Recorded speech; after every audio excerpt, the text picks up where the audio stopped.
السلام عليكم، انا محمود باشا وهنا داتا ساينس بالمصري. الاي اي كله ماثماتكس. احنا النهارده هنشوف الفيديو ازاي الاي اي كله ماثماتكس وهنمشي هنعمل ريجريشن بروبلم. هيبقى الفيديو ماثماتيكال قوي. هنشوف ايه الكونسبتس المختلفه وايه الحاجات المختلفه اللي من خلالها بنقدر ان احنا نعمل موديل، نقدر نعمل ماشين ليرنينج موديل، وايه طريقه التفكير اصلا، والموضوع بيبتدي منين وبيخلص فين. فاحنا اول حاجه عندنا طبعا اكيد لازم هتكون الداتا سيت. انت بتعمل ايه اصلا في، يعني انت هدفك ايه في ان انت لما تيجي تعمل ماشين ليرنينج موديل؟ الداتا في الحقيقه بتكون ماشيه بفانكشن معينه. الفانكشن دي ماثيماتيكال فانكشن دي انت بتحاول تابروكسيميت يوزنج ا ماشين ليرنينج موديل. الماشين ليرنينج موديل هو نفسه برضه ماثيماتيكال فانكشن. انت لما تيجي تشتغل على بروجكت حقيقي مش هتكون انت عارف الفانكشن، انت بتابروكسيميت الفانكشن. لكن احنا عندنا هنا عشان بنشرح كونسبتس مختلفه، فاحنا هنشتغل على فابريكيتد داتا سيت، واحنا هنكون اوريدي عارفين الفانكشن اللي بتطلع الداتا. فاحنا الفانكشن بتاعتنا الارتفيشال فانكشن اللي هي ساين اوف 2 باي اكس، دي اللي هي الكيرف الاخضر. والفانكشن دي هنزود عليها راندوم نويز، هناخد منها 10 بوينتس وهنزود على 10 بوينتس دول راندوم نويز. الراندوم نويز دي ال 10 بوينتس اللي هي النقط الزرقاء دي. فانت في الطبيعه بتكون الفانكشن عامله ازاي؟ الاسامبشن ان الداتا سيت بتكون ماشيه على حسب فانكشن زي ما احنا عاملين فانكشن هنا كده، والفانكشن دي بيكون معاها نويز. النويز دي يا اما راندوم يا اما النويز دي ماشيه في فانكشن ثانيه. فاللي احنا عملناه هنا ان احنا الفانكشن الارتفيشال اللي احنا شغالين عليها اللي هي ساين 2 باي اوف اكس زودنا عليها الراندوم نويز. يعني هي ايه الفانكشن دي؟ يعني خلينا برضو نكون فاهمين الاكس دي اللي هي الداتا بوينتس. وقبل كده يعني انت قبل الساين 2 باي اوف اكس دي هيكون مكتوب واي ايكوال ساين 2 باي اوف اكس. الاكس دي اللي هي الداتا بوينت اللي هي مثلا طول البني ادم، طول بني ادمين. انت عايز تعمل بريدكشن لطول البني ادمين، حلو. والاكس دي عندك مثلا سنهم، فانت بتروح جايب سن البني ادمين اللي هو تروح جاي مدي الاكس، ويروح جاي الفانكشن تحسب ساين 2 باي اوف اكس ساين 2 باي اوف 180 سم، يروح جاي مطلع لك فاليو. الفاليو دي اللي هي الواي، اللي هي دي مثلا الطول. فدي ده معنى الفانكشن. فالفانكشن اللي احنا بنستخدمها زي ما احنا قلنا اللي هي ساين 2 باي اوف اكس عشان نعمل موديل للموضوع. احنا الموديل اللي هنشتغل عليه وعشان نوضح الكونسبتس المختلفة هو بولينوميال فانكشن، بولينوميال موديل. البولينوميال فانكشن دي احنا هنحاول نعمل ابروكسيميشن للفانكشن اللي المفروض تكون انون، بس هي في المثال بتاعنا دلوقتي هي نون، اللي هي ساين 2 باي اوف اكس.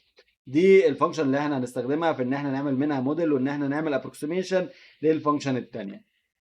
عندك الفانكشن دي ممكن تاخد اشكال كتير على حسب انت مختار ام بكام.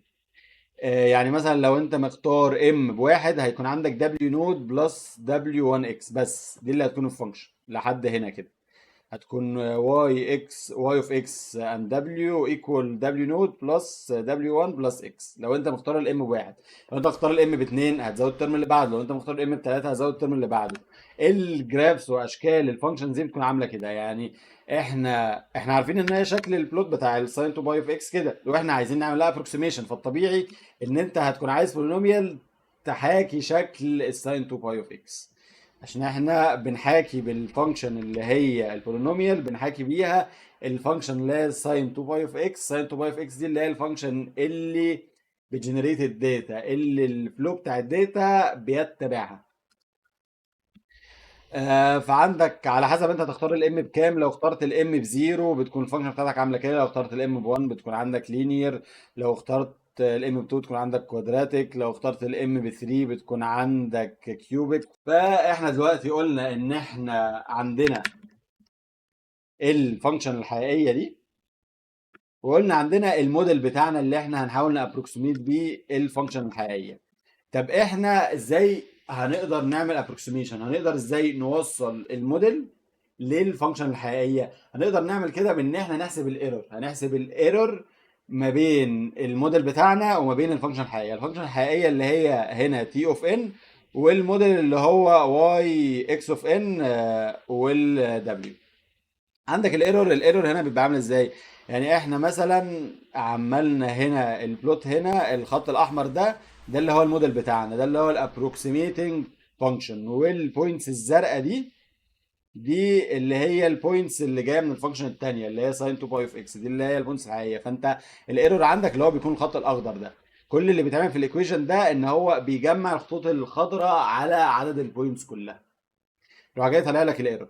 طب انت الايرور ده عشان خاطر الموديل بتاعك يكون احسن موديل، محتاج الايرور ده يكون مينيمايزد، محتاج الايرور ده يكون اقل حاجه، محتاج يكون الفرق بين البولينوميال والفرق بين الاكشوال فانكشن اقل حاجه. فاحنا ازاي بنقدر نعمل مينيمايزيشن كده؟ احنا بنعمل مينيمايزيشن باستخدام الكالكولس. الكالكولس بان انت تروح جايب الديريفاتيف بتاع الايرور فانكشن عشان خاطر تجيب الكريتيكال بوينت اللي هي ان شاء الله تكون المينيمم.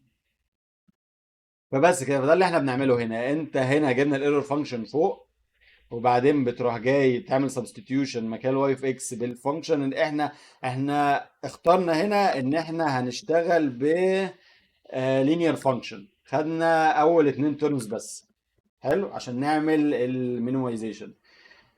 فانت هتعمل سبستيتيوشن مكان واي اوف اكس بالكلام ده اللي هو دبليو نود بلس دبليو 1 اكس اوف ان. وبعد كده بقى عندنا ده شكل ايرور فانكشن بعد لما فكتها. بتروح جاي واخد الديريفاتيف، انت خد بالك ايه الانون عندنا هنا في الايكويشن دي؟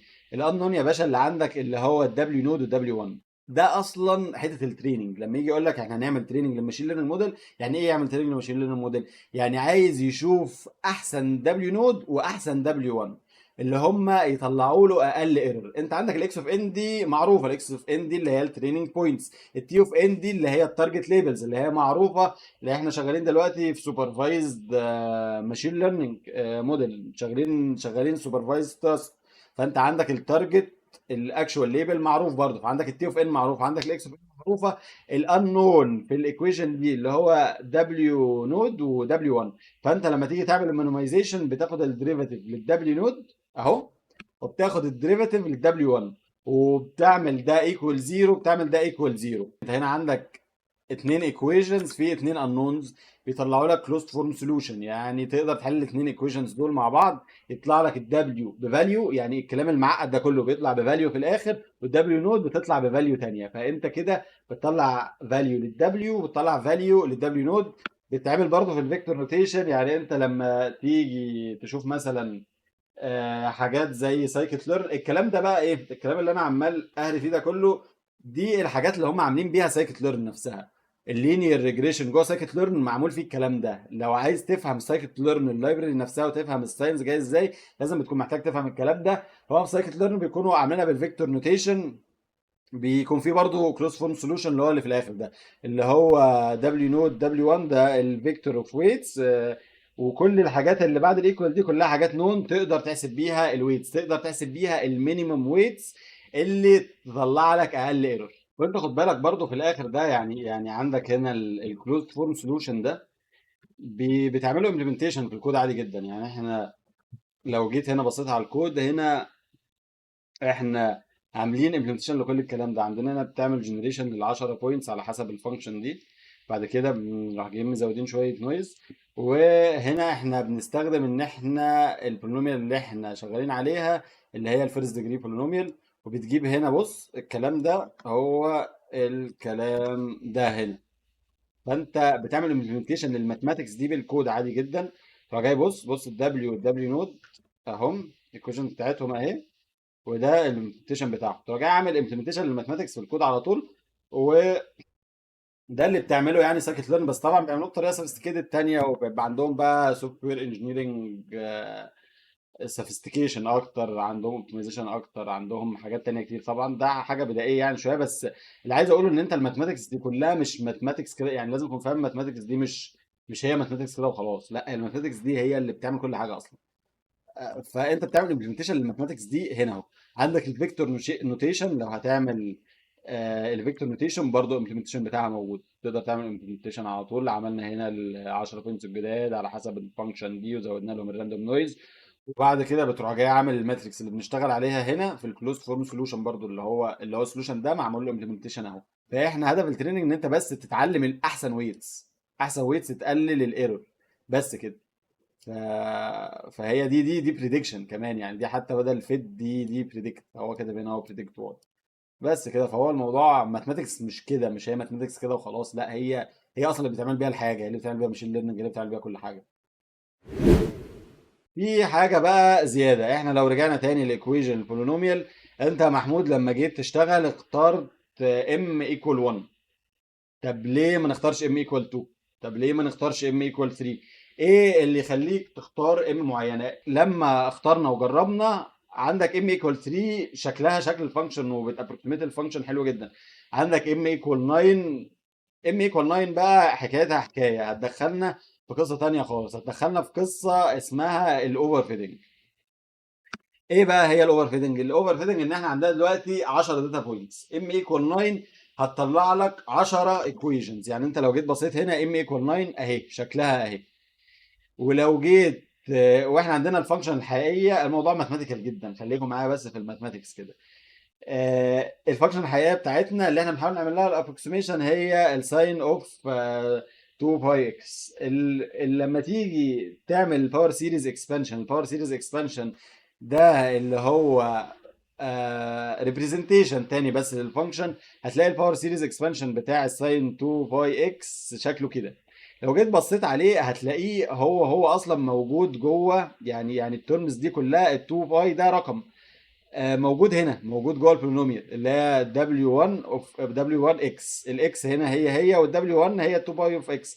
فانت المنطقي والطبيعي ان انت كل لما تيجي تعمل تكبر الديجري بتاع البولينوميال بتاعك، كل ما تختار اما اعلى، الطبيعي ان هو المفروض هيابروكسيميت الساين 2 باي اوف x احسن. لان انت كل لما تيجي تكبر البولينوميال، كل ما تختار بولينوميال بفاليو اعلى، ترمز اكتر من الساين اوف 2 باي اوف اكس هتكون انكلودد جوه البولينوميال، فانت الابروكسيميتنج فانكشن بتاعك هتكون احسن. بس احنا المشكله اللي بقى اللي احنا قابلناها هنا، لما عدد الايكويشنز، لما الديجري اوف بولينوميال بتاعتنا بقت هي نفس عدد الداتا بوينتس بتاعتنا، بقى عندنا اوفر فيتنج بشع. ليه بقى الاوفر فيتنج البشع؟ عشان خاطر زي ما احنا قلنا، انت في الحقيقه واللي احنا عاملينه هنا برضو، انت عندك ال 10 داتا بوينتس دول مش هي الفانكشن بالظبط، الموضوع مش بيرفكت يعني، هو متزود لها راندوم نويز. فانت البولينوميال الديجري بتاعها عالي دي عملت فيت للنويز، عملت فيت للنويز، فبقى في الاوسيليشنز البشعه دي. الاوسيليشنز البشعه دي جايه منين؟ جايه من ان الويتس بتاعتنا، احنا قلنا ان احنا بنتعلم الويتس، فانت لما تكون عندك الديجري 9 هيكون عندك ويتس لحد 9، من 0 لحد 9 الويتس عندك هتلاقيها ضربت، الويتس عندك بقت عاليه جدا. الاوفر فيتنج ده بيحصل عشان خاطر الفاليوز بتاعت الويتس بتكون عاليه جدا زي ما احنا شايفين هنا. فانت عايز تحل مشكله الفاليوز بتاعت الويتس دي، عايز ما الفاليوز بتاعت الويتس ما تعلاش قوي كده عشان ما يحصلش عندنا الاوفر فيتنج. فتقدر تعمل كده ازاي؟ تقدر تعمل كده بايرور فانكشن جديده. الايرور فانكشن الجديده دي هي نفس الايرور فانكشن اللي احنا اشتغلنا عليها فوق الحته كلها اهي، زودنا عليها بس ترم جديد الويت. الترم الجديد ده بيبنلايز الويتس العاليه. يعني الايرور فانكشن دلوقتي هدفها تمينيمايز اول ترم اللي هي الايرور العادي اللي هو الفرق ما بين الاكشوال فانكشن والابروكسيميتنج فانكشن، وفي نفس الوقت تمينيمايز الويتس. ده اسمه ريجولاريزيشن. انت عملت هنا الريجولاريزيشن ده عشان خاطر الويتس عندك ما تضربش، الويتس عندك ما تعلاش قوي، فيحصل الاوسيليشن البشع ده. الاوسيليشن البشع ده بيوصلنا في ان الفانكشن في الاخر مش بتابروكسيميت الفانكشن الحقيقيه دي، بتاخد معاها النويز في الموضوع كمان، فاحنا ما بنقدرش نعمل جنراليزيشن كويس. انت لو جيت بقى حاجه برضه تاخدها كنوت كده، احنا دلوقتي عندنا هنا في الاثنين جرافs دول غيرنا زودنا بس عدد البوينتس اللي احنا قلنا ان احنا عندنا هنستخدم بولينوميال اوف ديجري 9، يعني احنا عندنا كده 10 equations. لما تخلي العدد داتا بوينتس 15 الاوفر فيتنج بيقل. لما تخلي عدد الداتا بوينتس 100 البولينوميال اوف ديجري 9 بتعمل ابروكسيميشن كويس جدا، مش بتفيت النويز بقى، بيحصل جنراليزيشن اكتر. فعشان كده دايما تلاقي عندك الناس عايزين يجيبوا داتا بوينتس اكتر. فانت عندك هنا زودنا احنا الريجولاريزيشن ترم، والريجولاريزيشن ترم بعد ما احنا زودناه. يعني انت عندك برضو انت مش ما لازم تاخد بالك. احنا عندنا دلوقتي اتنين كده هايبر بارامترز. عندك الام اللي هو الديجري بتاعت البولينوميال، هنختارها ايه هنختارها واحد ولا اتنين ولا تلاته ولا اربعه ولا خمسه. وعندك برضو زاد حاجه جديده، زاد اللامدا دي بتحدد ريجولاريزيشن بارامتر هايبر بارامتر، دي اللي بتحدد لنا احنا بنعمل ريجولاريزيشن قد ايه. فانت برضو تاخد بالك ان انت ما تعملش ريجولاريزيشن قوي، ما تكتفش الموديل قوي. بص هنا لما كتفنا الموديل قوي الويتس عامله ازاي، وهتيجي هنا تحت بص الابروكسيميتنج فانكشن بتاعتنا اللي هي الخط الاحمر ده ما مش بتاخد اي باتر، مش بتعلم اي حاجه، مش بتابروكسيميت اي حاجه. فانت برضو لما تيجي تعمل ريجولاريزيشن لازم الهايبر بارامتر بتاعك ده يكون تيون. انت بتعمل تيوننج ازاي؟ احنا قدرنا هنا نعمل تيوننج عشان خاطر احنا عارفين اصلا الفورم بتاعت الفانكشن الحقيقيه، بس انت في الحقيقه ما بيكونش عندك كده. انت في الحقيقه بتستخدم موضوع التست سيت فاليديشن سيت والتريننج سيت، بتعمل تيوننج للهايبر بارامترز على الفاليديشن سيت. بس ده برضو بيضيع الداتا، بيضيع لان انت كده بترين على كميه داتا اقل، وزي ما احنا شفنا هنا احنا محتاجين داتا اكتر. ففي حلول تانية ان شاء الله هنتكلم عليها بعدين ازاي نعمل الموضوع ده. انا محمود باشا، وهنا داتا ساينس بالمصري.